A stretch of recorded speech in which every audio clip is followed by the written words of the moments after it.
So the all-new Accurascale Class 60 is here, but is this a better model than what's gone before? Let's find out if this is the definitive mountain mover in double O gauge.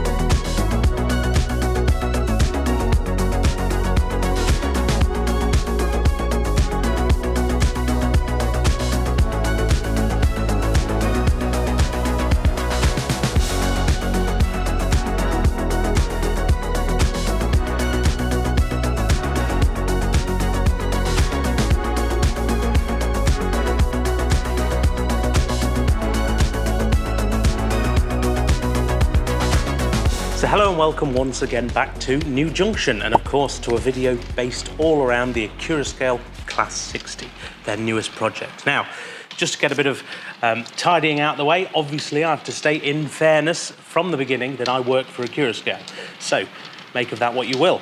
But I will say that every 60 on the layout as we see it now is my own, and I've paid my own good money for and done a lot of saving for, believe you me.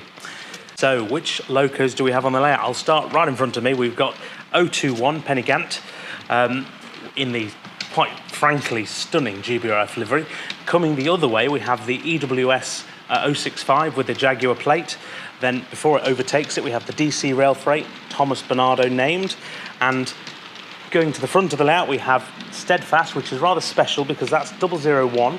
And then right at the front, we have 100, which is first in class, last in class. So nice bookends to get the first and last of the Locos themselves. As you'd imagine, they have a centrally located huge 5-pole motor with twin flywheels.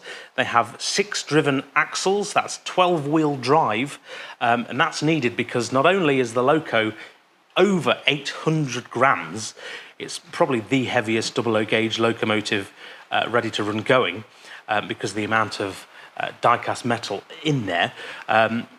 It also provides excellent traction and also, more importantly, excellent heft. So one of the draws to O gauge, for me in particular, is that when an O gauge loco, because they're so heavy, I mean an O gauge 60 is about 4 kilos, is the heft. So when they go over your track work, particularly like my dodgy track work, you'd get the model wobble with light locomotives. This really irons that out. So the actual bogies themselves move, leaving the body sort of floating just like the real thing. And it's quite remarkable to watch that in practice because they are absolutely excellent at road holding. And it's just nice to see the heft in a double O gauge model. It gives them real presence. But what else do you get? Well, of course you get the full lighting suite, you get all the sounds if you want them. Now there's 2 sound files for the Accurascale Class 60. You've got the original sounds for the earlier versions, and then you've got the Super 60s, which come with a range of small little tweaks, because believe it or not, the real thing, or the real sound project, was actually recorded on the main line behind a DCR Loco, pulling, I think it was 2,000 tons of aggregate, so you really get to hear them working. And it'd be a real shame not to include some of those features that you get when it's pulling a real load in the model.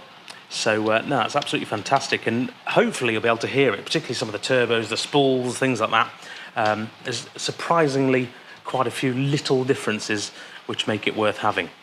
So that meant for the Accurascale model, it had to really push the boundaries to be able to live up to the historic legend that was the Hornby Class 60. What did that mean for Accurascale? Well, it means that Accurascale basically have had to pull out all the stops to make this the definitive Class 60.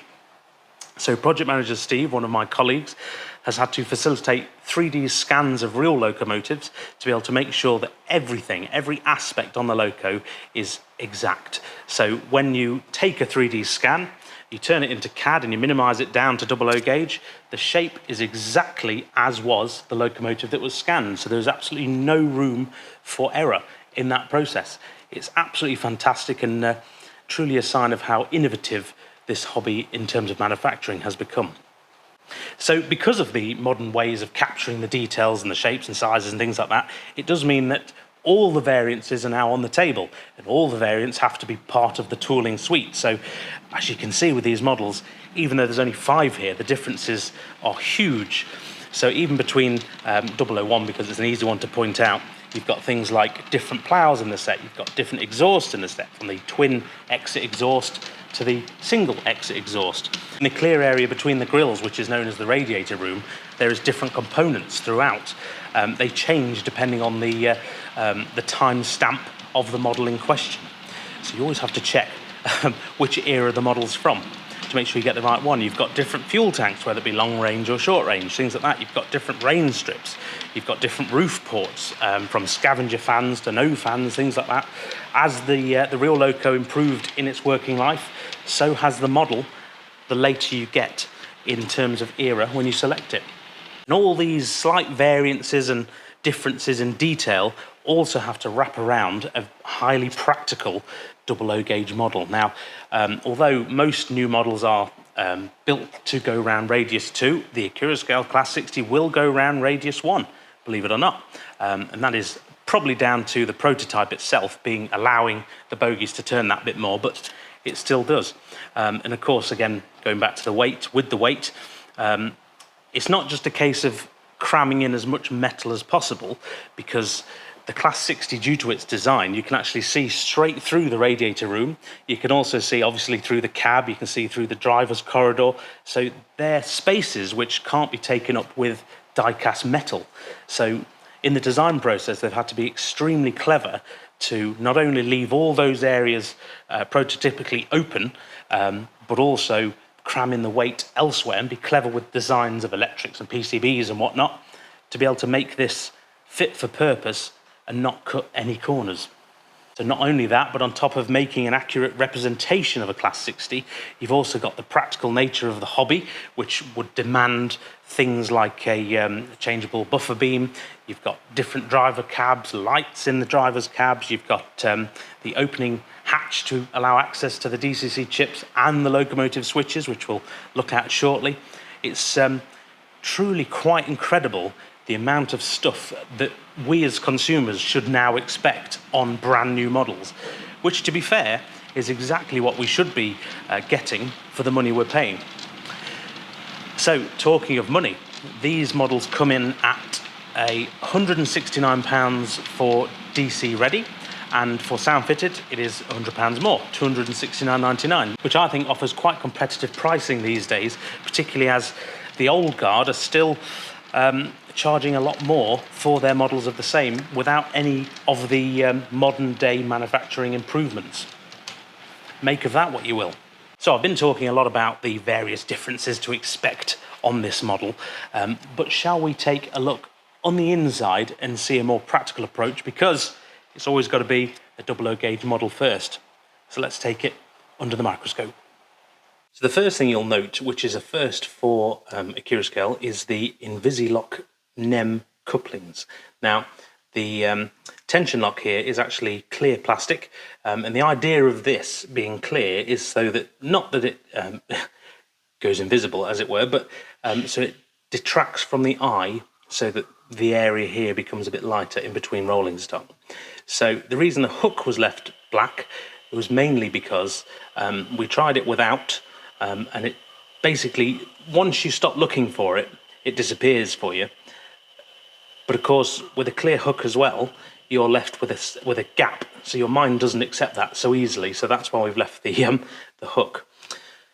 What you get in the box now, in particular with 001, is you get the twin exit exhaust. So this was, as it came out of brush, you had the twin exit, and I think there was a problem with ventilation, fumes being sucked into the clean air room, so they changed it to a single exit exhaust rather quickly. So you can model it in any which way.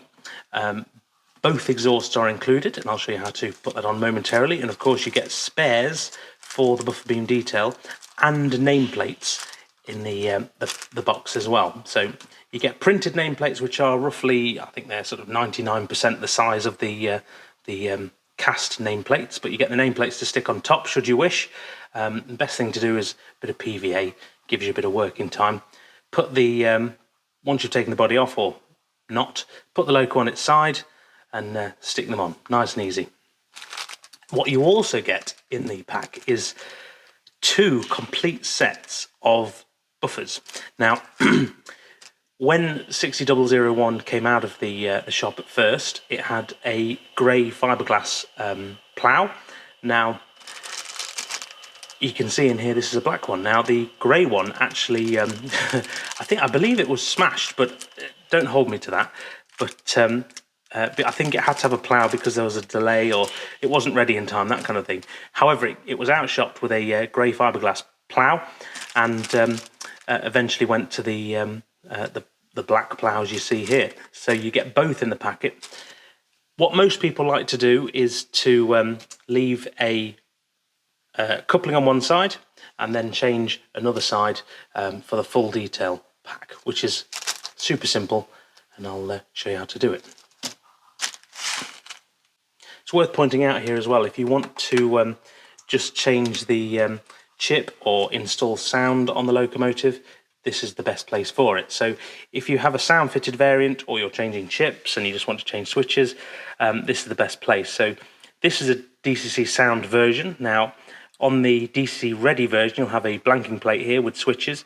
It's also worth noting there are switches underneath that as well. If you have the sound version or the DC ready version, the switches come set to as it should be. However, if you change the chip, you'll need to change the switches. That all sounds complicated, but there is a visual guide that comes in every box. Nice and simple. Now, to take the body off, they've made it as easy as possible. There are 4 clips, 2 on each side, roughly here and here. All you have to do, nail under the body, prise it off gently, and the best thing to do if you struggle with this is to hold the fuel tank underneath and then prise the body off. As always, nice and carefully. So, best thing to do, prise it off, 2 clips there. It should drop out because it's quite a heavy beast. And there we go. So here we are. This is the underside of the body of an Accurascale Class 60. So starting from the front, you've got your cabs. Now these change depending on the era. You've got your driver control panel. There are lights in this, and of course there are lights at the front as well. Then you've got the area which is for the driver's corridor. Now both are illuminated here and here. Looking along the PCB, you've got the inbuilt sugar cube speaker. Now that's the silver panel you can see there. There's actually a sugar cube just underneath that. Now they come fitted as standard from the factory on all models. Then you've got your stay alive capacitors. There's 4 of those. They sit nicely on top. Moving forward, you've got your DCC chip. Now this is the sound fitted one, as I mentioned earlier. And then going even further forward, you've got your Accura Thrash speaker. Now normally there are clips holding this down, but on this version there isn't because I've sound fitted this one. What you have to remember is if you're sound fitting a DC ready loco, you have to not only buy the pre-installed sound fitted chip, you can also buy the Accura Thrash speaker and the clips, and they come in a bundle so you can get them all together. Just saves disappointment. Also a good time when taking the body off is it's possible to add in a crew just here. Presumably on the driving end if you want, but Model U do those as standard. I think they're doing them for most people now, and there we go.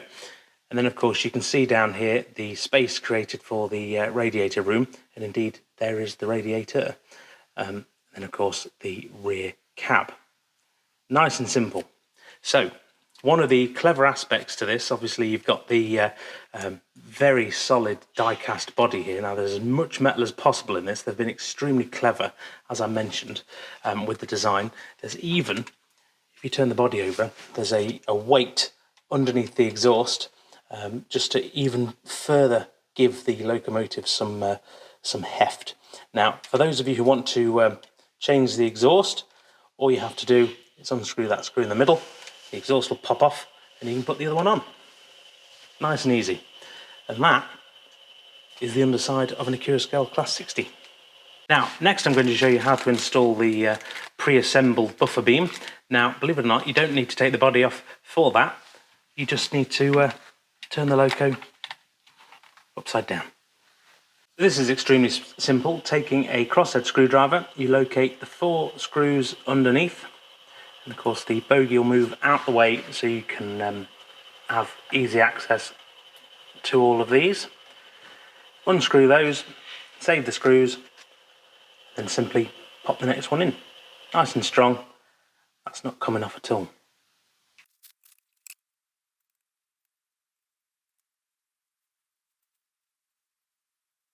Okay, I'll come clean after that.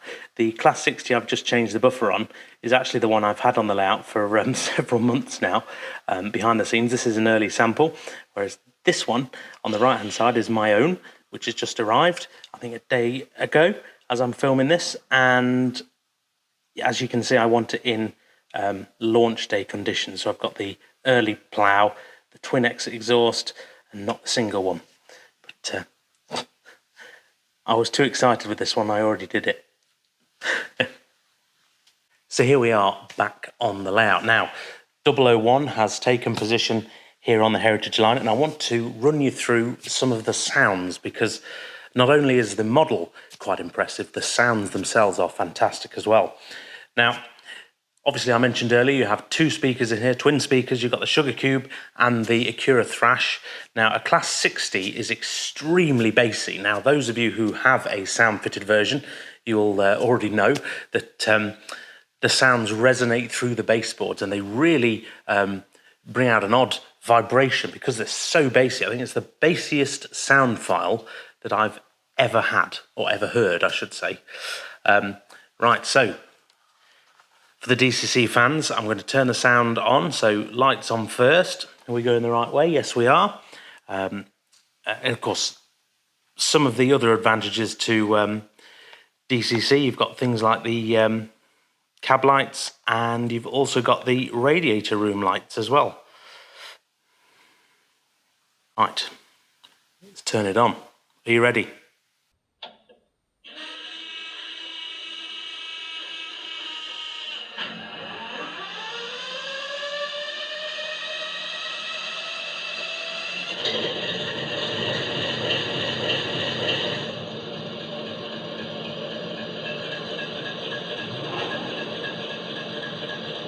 Now, when you're running a Class 60, it does take a while to generally go through some of the pre-recorded features and things. You'll hear it sort of play through them as it goes and builds up air, as it were. Now, one thing you can do is you can set it to heavy train mode, which I always like to do just because these things are beasts, and that's function 5 on the controller, and away you go.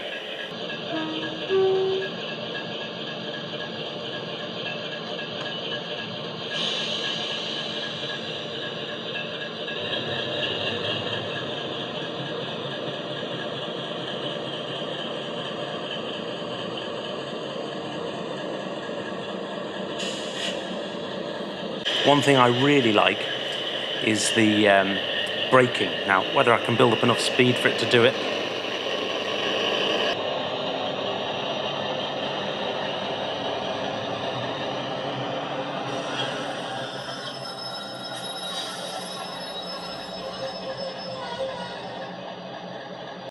I just absolutely love that. It's so authentic and makes it feel really heavy just because the brakes take so long to sort of squeal to a stop.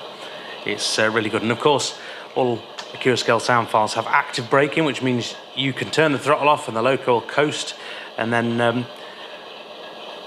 you control the brakes separately. It's very fun.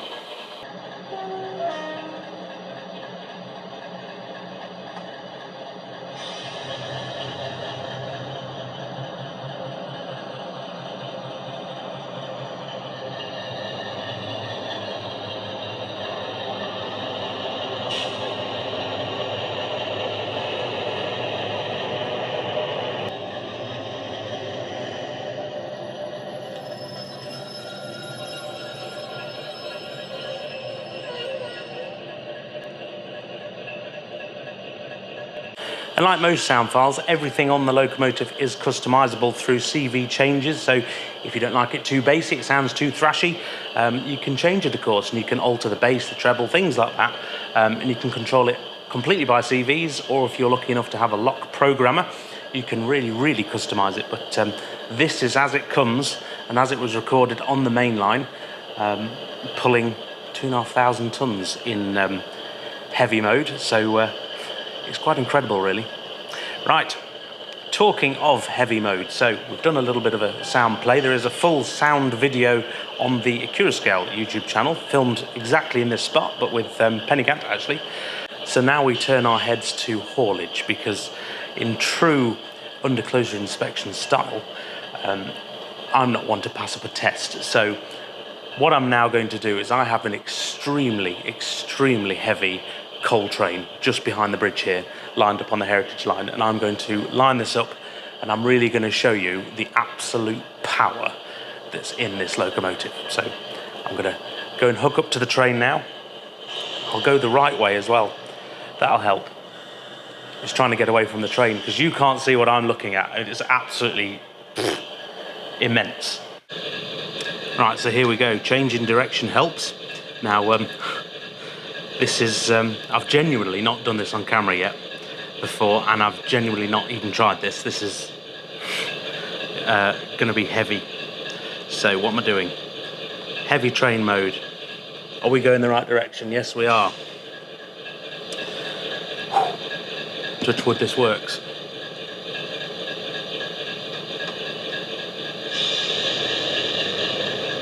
You hear the power going up.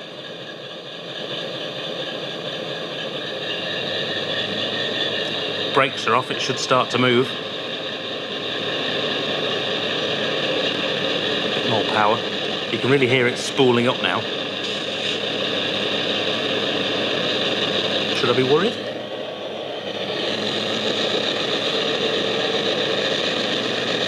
Blimey, I've got up to speed step 126.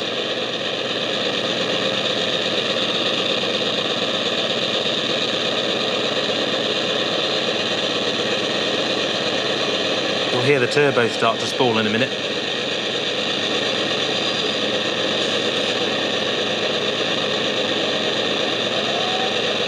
You hear it there.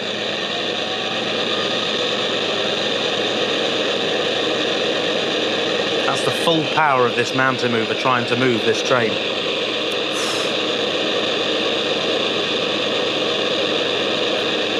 Oh, silly me, ignore that. I've got drive lock on. Let's try that again. F7, for anyone interested, locks the engine at whatever speed it's doing, so as I've just had it at 0, or if you set it off and your, say, casual speed is speed step 45 as a random number, but you want to play with the sounds, you hit F7 and then the throttle stops changing the physical speed of the loco, but changes the engine note. Right, so shall we try this again?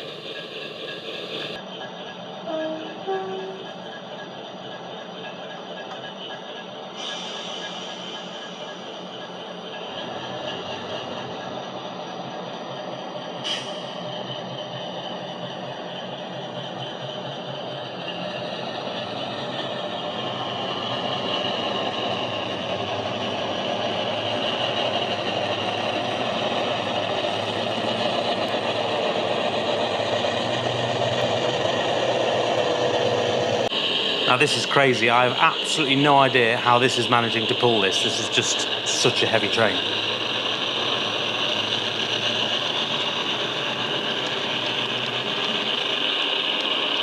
And there we are. As you can see, train's now back running.